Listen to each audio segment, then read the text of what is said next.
Alright, this video is going to be all about how to turn your rubbish looking ferro rod with a plastic handle into a nice, cool, traditional looking one with a wooden handle. It's going to be amazing.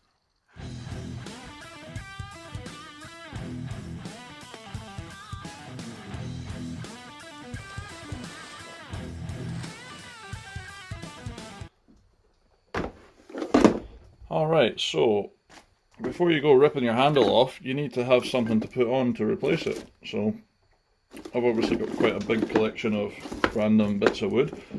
I've been doing this a little while, but if you know a wood turner, that's a good start. They'll always have some scraps that they could pass your way because they usually deal in bigger chunks. The other option is hardwood flooring supplies. If you're interested in getting your floors done in your house, you can send them an email and they will send you out some samples. Totally commitment free, you know, but they send you out some samples. I got Asian walnut, which is lovely. In the end I didn't decide to get my floor done with this, but you know, had the sample. And that'll make a great ferro rod handle. Really, really nice. So, there's some ideas for getting wood. Next thing is...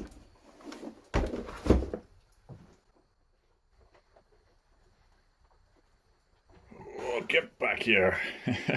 Right, so if you're fast enough, you can catch this two-part epoxy. Sorry, Araldite is the one I usually use. I've used Gorilla Glue before as well. That's been amazing. I would stay clear of the sort of cheap pound shop ones and you know, the really budget ones.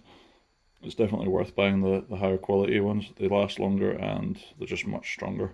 This is the 5-minute set time, and that's pretty much that. Need that to glue your handles, and I use it on knife scales and everything. It's really reliable. So, right, yeah, I guess next thing is just picking a ferro rod. Now it's pretty easy to get the handle off. You just hold it like that, and then just carve away like you would with wood. Like you would with wood. Yeah. Try not to get your fingers caught. How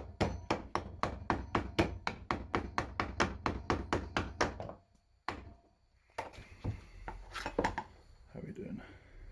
Almost there. Might be able to just break it out now. There we go. See, so if you look at that, that's all that's holding that in.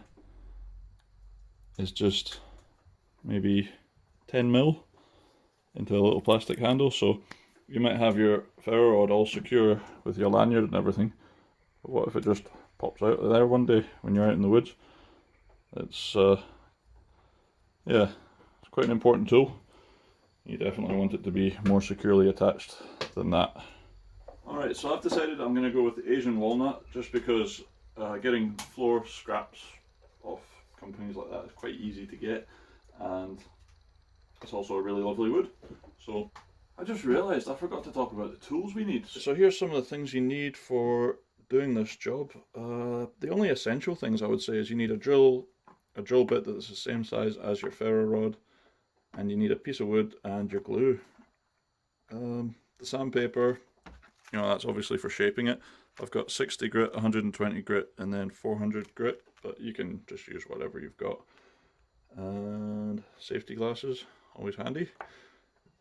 I've got a hacksaw in here. That's for scoring little grooves just in here for when I'm gluing it. Just helps the glue hold onto the ferro rod better. You know it's definitely not going to come out. And I got some linseed oil for when I'm finished. I'm going to use a wood saw. It's just it was really big and didn't fit in here, but you know what? Okay, there we go. Big saw can fit in there too. So I'm going to use a saw. That's all you need. Right, first step is to drill a hole. So you get your drill bit in your drill. You don't have to use a vise, you could just hold it, but having a vise is just nice. Pick a piece of wood that's not too nasty looking and go in here.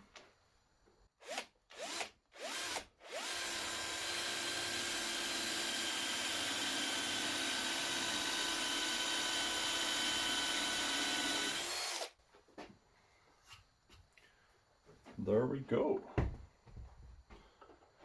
check to see if that fits. Yeah, that goes in nice. And then all you have to do now is just cut around there. You can just split, saves us cutting. This is my workshop knife.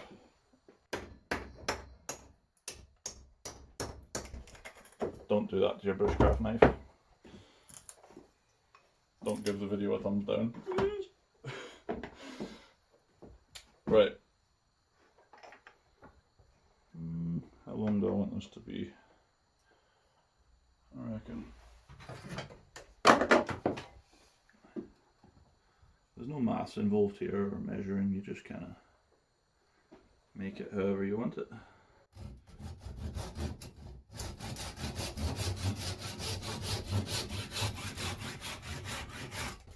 I've got a little bit left for another one.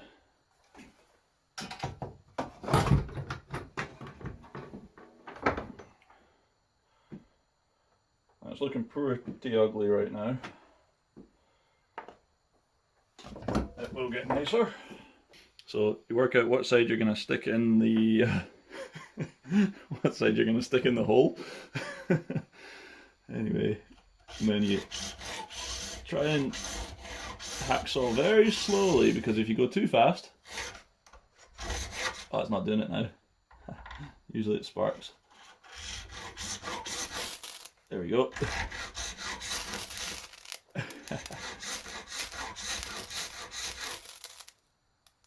It's not too big a deal, just try not to burn your fingers or anything.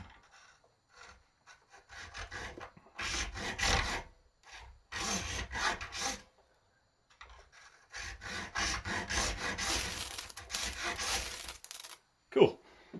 Right.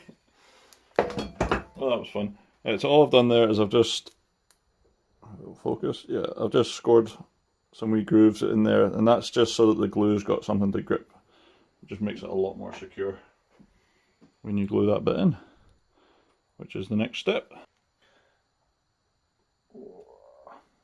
This glue's been in my workshop and it's freezing out here. That's not a good idea to keep your epoxy glue outside. It's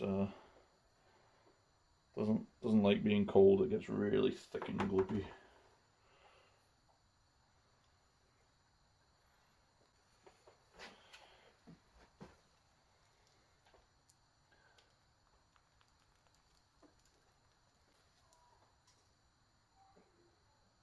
Just squish it in the wee grooves that you cut.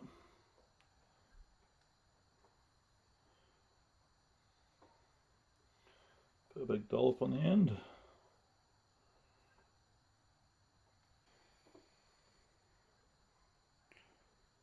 Just twist it and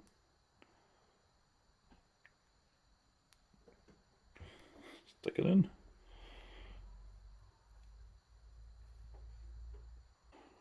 Right, so once you've stuck it in and you've got all this glue sort of oozing around the outsides, that's fine, just leave it, because if you try and clean it off now, it's just going to smear about and it's going to make a big mess. So you leave it for about 15 minutes until it's kind of tacky, like it'll move but it's not so sticky, and then you can peel it off all the way around with a knife. And yeah, I'll see you guys in 15 minutes. Just stick that there for now.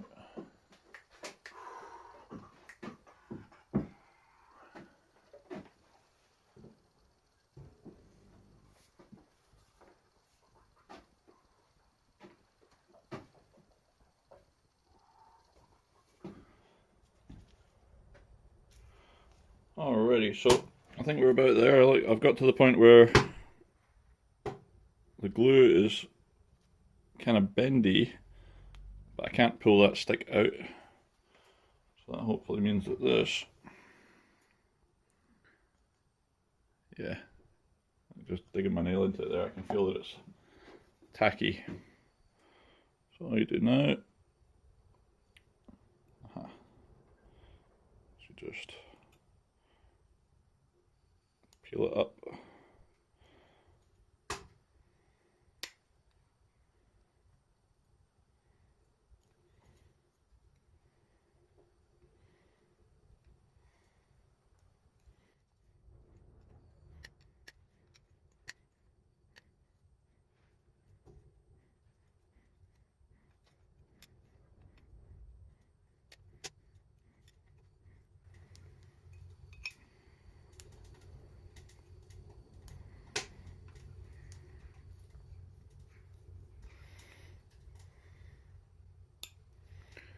You see how it just comes off nice and neat. That's a lot easier than trying to mess about with sort of sticky glue that gets all stuck all over your ferro rod and things like that. Alright, so once you've got the glue all cleaned up and it's nicely set, you know, it's not going to move anywhere, then next step is to drill another hole through the back here, just so that you can attach a lanyard. Now you can use the same size drill bit that you used to make the hole in the front, or you can use a smaller bit if you've got one. I'm going to use a slightly smaller piece, just because, well, it makes for a nicer finish.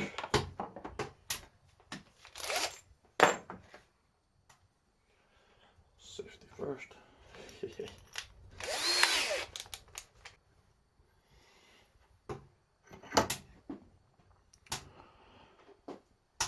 So I'm just going to eyeball this basically in line with the ferro rod.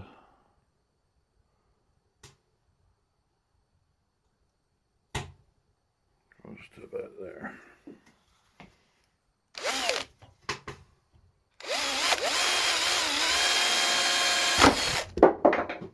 Well, that wasn't good. Second thoughts, I'm just going to drill it here.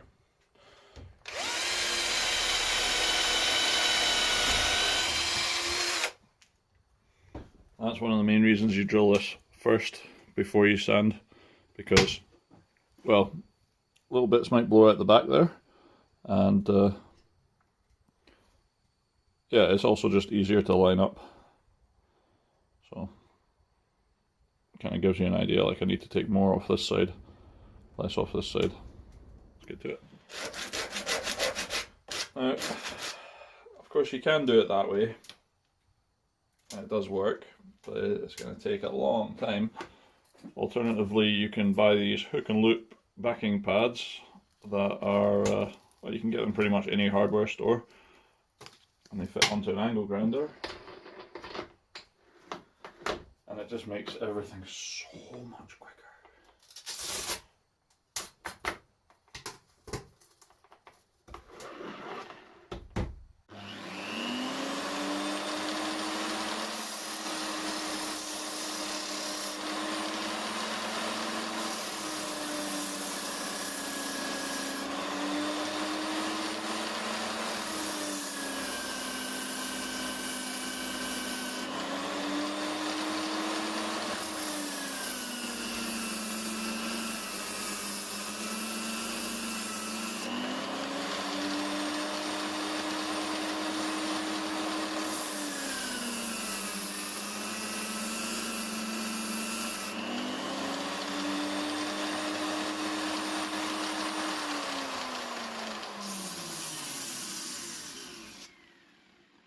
So what I'm mainly doing is just looking at that hole that I drilled and trying to get this the same width and those the same width, and everything after that is kind of like I need to square that up a bit because that's a little bit squiffy, but just need to sand a little bit off the top here and a little bit off the bottom there. You just kind of eyeball it and make it up as you go. Everything's going to get rounded off at the end anyway, but try and keep it as square as possible until the end, because when things are square it's easier to see how skew they are.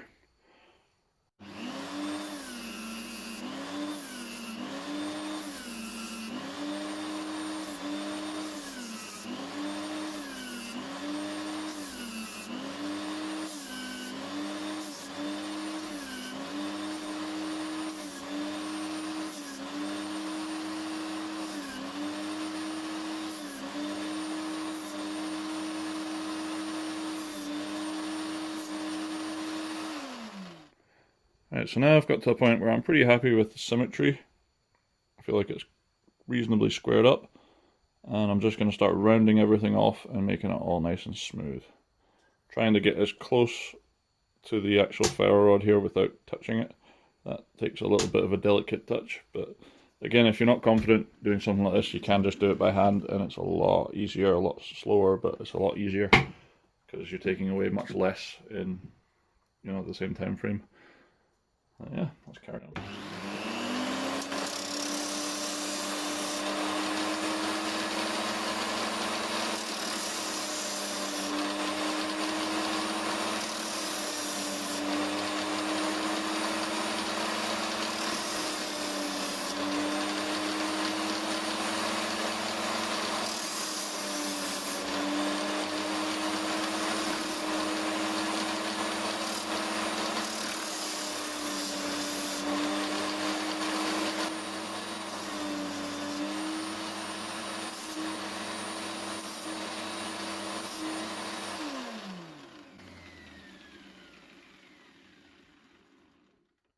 Right, so I've now brought in the secondary bevels to make it like an octagon, and from now on in I'm going to switch to, get away from the 60 grit, I'm going to switch up to 120 grit, and I'm just going to smooth everything out, try and get it all nicely rounded off, because I'm done with shaping it. I just want to make it pretty now. So yeah, get that, and then I'll hand finish it with the 400.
So now I'm just kind of getting rid of all the last little bevels. It was a little bit tricky around the stoned bit at the top there, just to get rid of all the bevels, but that's where hand sanding comes in. But you save yourself so much hassle,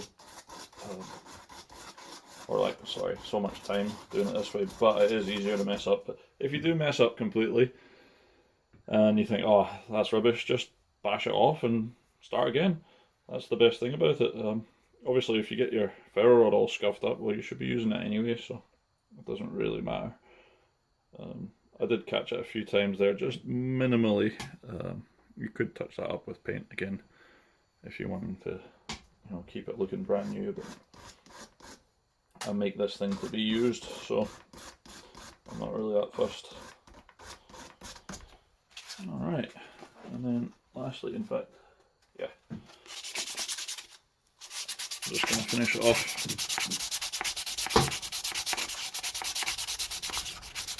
Shouldn't take much. This is just mostly to get rid of the sanding marks. You don't want it to be super smooth, because then it's harder to grip.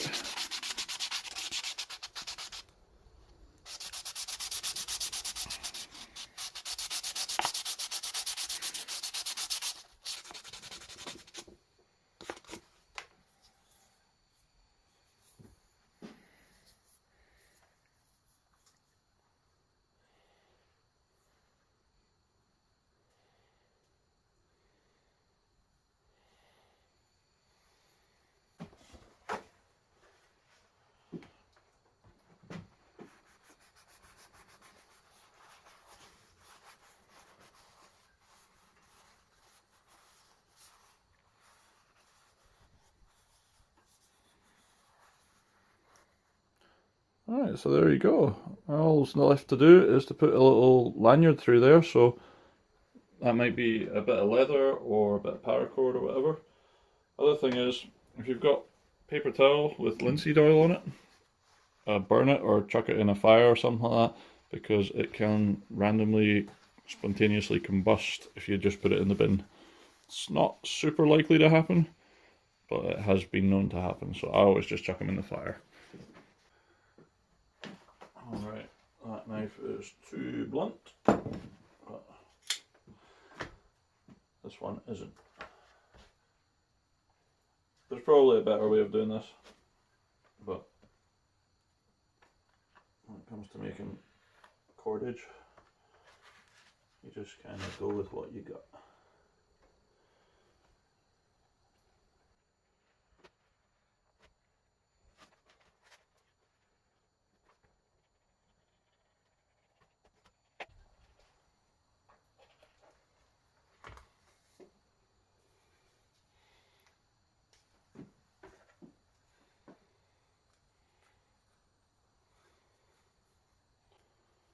Alright, so just get them lined up.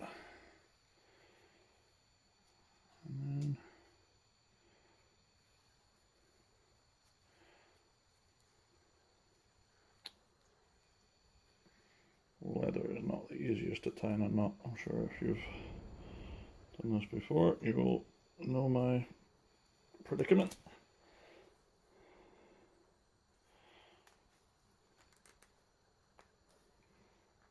There we go. Cool. I'll just trim that off.